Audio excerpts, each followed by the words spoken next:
About.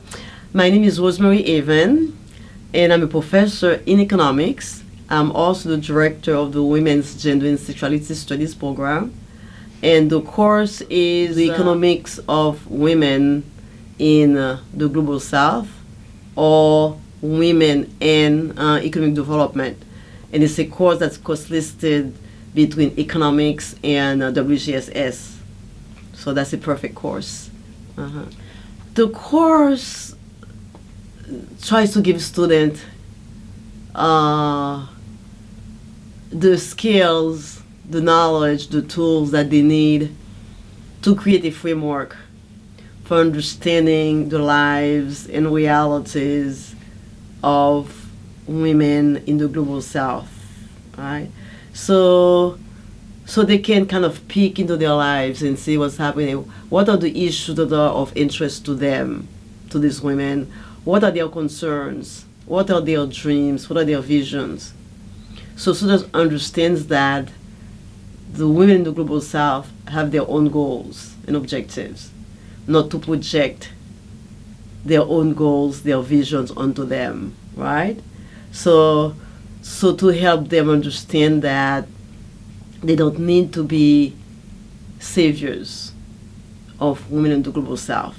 Just because they might live in poverty doesn't mean they need a savior coming from outside their world, So to understand that those women have agencies, they have their own voices, and you don't have to speak for them, but you can amplify their voices, but there is no need to speak for them. So that's what I try to do in the course, to understand better, because there's a lot of misconception about women living in poverty. So what I do, I try to start a bit of theory, give them so that they can have a framework for understanding. We do a bit of economic theory, the different way of thinking in economics.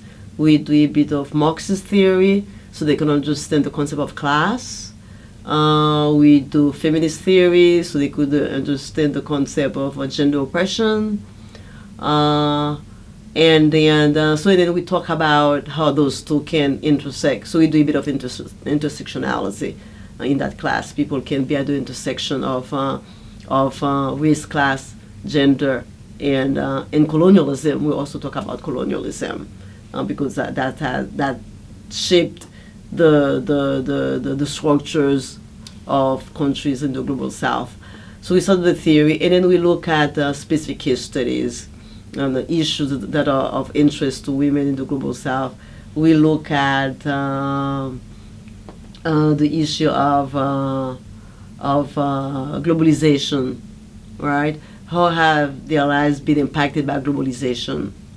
And for globalization, we specifically look at factories, factories in the global south. We look at, because factories in the global south hire women disproportionately, that's why they create jobs for them.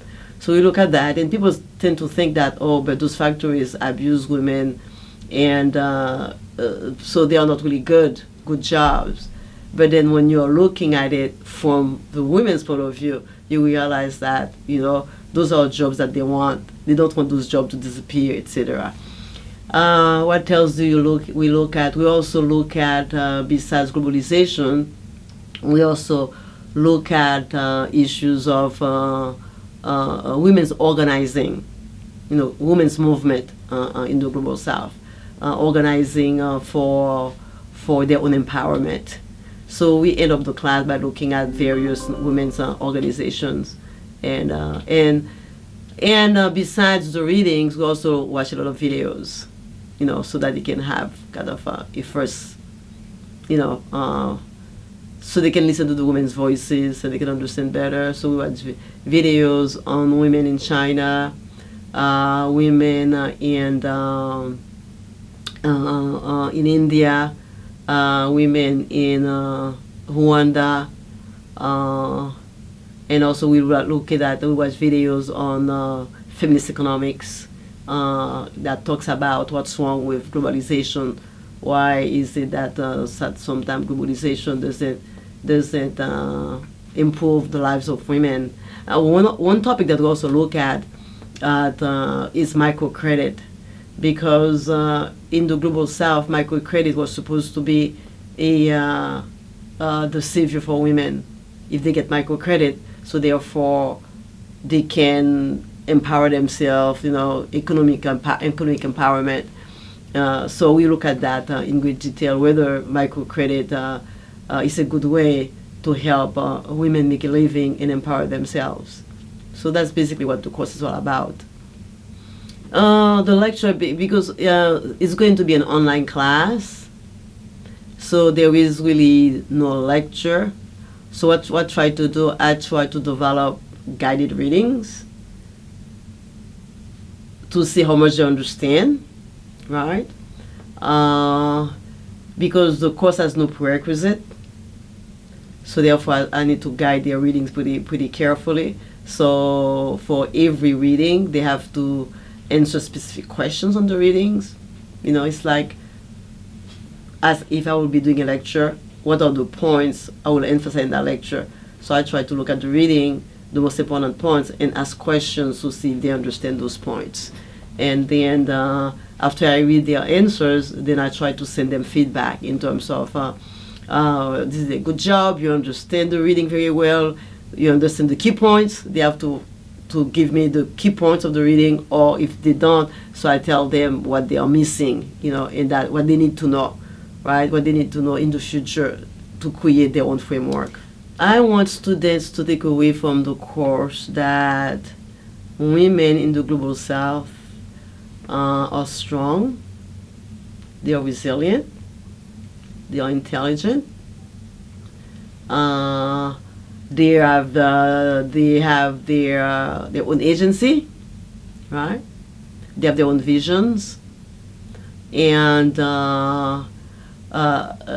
so that when they travel in the global south, they could become an ally for women in the global south.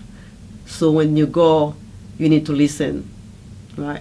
So students who don't travel have a better understanding of their lives, right? They realize, oh, that's not what I thought about women in the global south, right? And then those who travel abroad, maybe the Peace Corps, or they go study abroad, realize that I can be an ally. I can go and listen to them to see what do they want and how can I help them achieve their goals, right? So that's basically what I want them to do, to have a. That's why I created that course, because there was so many misconceptions about women in the global south. They are poor, uneducated. They put all of us in the same boat, right? All the women in the global south who are poor, uneducated, etc. Now realize, no, just because you don't have a formal education doesn't mean that you're not educated. They are extremely smart people who can take care of their own lives. And that's what I want them to get out of it, a better understanding of who we are as, because I think of myself as someone from the global south, of who we are as women, and mostly women of color from the global south, right? What is it like? And yeah, for these women. Well, I've had very good feedback from students about the course. They have told me that every student should take that course so that they could have, so they can get rid of all the misconceptions, about the global south, or people living in the global south, or women living in the global south. They always tell me it's an eye-opener. Students in social work, students in social work, economics, they all have the same reaction, that what they thought, the reality is very different, right, from what they thought about it was. Yeah.